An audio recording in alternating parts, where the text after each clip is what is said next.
inside a vast and sophisticated criminal network, harvesting illegal marijuana and using vulnerable migrants to do it.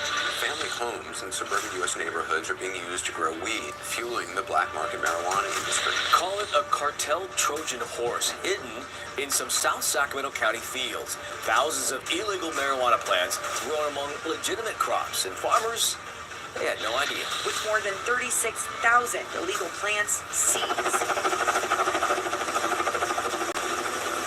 The illegal pot, in parts planted on farmland so remote, personnel had to be airlifted in just to find it.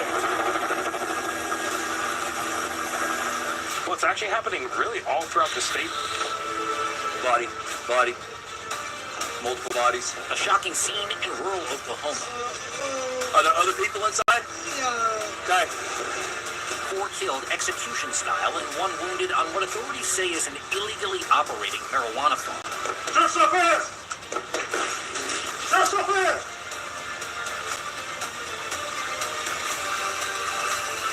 So as you guys can see, there's an increasing concern that home gardeners are being tied to the black market. But not just the black market, but also to international organized crime. And something that we've been noticing across a lot of states is that a lot of lawmakers are saying that home growers are supplying the illicit market. So today, we're going to have a look at that. We're going to head over to California, Oklahoma, and a few other states to figure out exactly what's going on when it comes to this particular issue. Because this right here is something that can affect all home gardeners. And on top of that, some of the stories that you guys will hear are absolutely crazy. Now, in these situations, we're not talking about little home growers, 4, 5, 6, 7, even 10 plants. We're talking about commercial scale growing operations done in a home. So at that point, can they really be considered home growers? Because you're commercially cultivating at scale, but you're just doing it in a home. Now these homes are popping up all over the US, and they're not just cheap homes, they're multi-million-dollar homes. So let's get into this one, which started off in California. This upscale California suburb is a glimpse into an underground world where authorities say a Chinese crime ring feeds America's black market.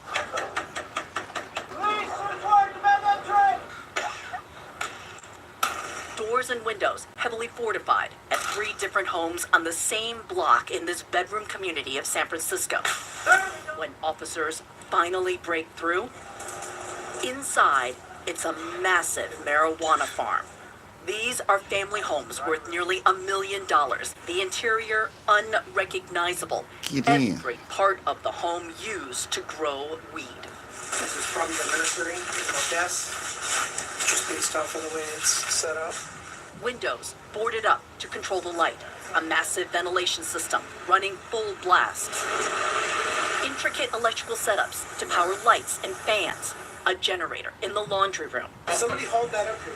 Mold can be seen growing on walls and ceilings.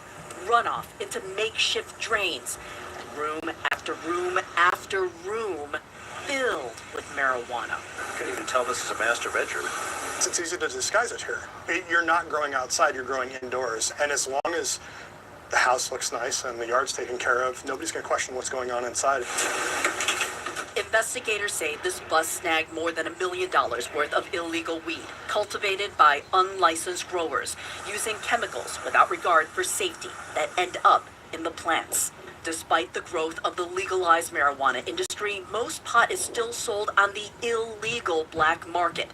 California produces about 40% of the nation's weed. Much of what's grown here will be shipped across the country and sold far cheaper than legal weed. How many houses have you hit in Antioch? About 50. How many more might exist in Antioch? Somewhere between 1 to 200 houses. Up to 200 that they think they know of. Law enforcement says this criminal enterprise can operate in California more easily than anywhere else in the country, because California law says illegally growing weed is just a misdemeanor in most cases. It's relatively low risk, huge reward. Now, one thing that we know for sure is that California, when it comes to their laws, they're certainly strict about certain things, but they're also very soft when it comes to a lot of other things, especially when it comes to criminals committing crimes. They're soft on a lot of those things. But when it comes to the law-abiding citizens, they're out to get you. So Cali, it's a little bit strange over there. But you guys can see a lot of these groups are actually using laws and rules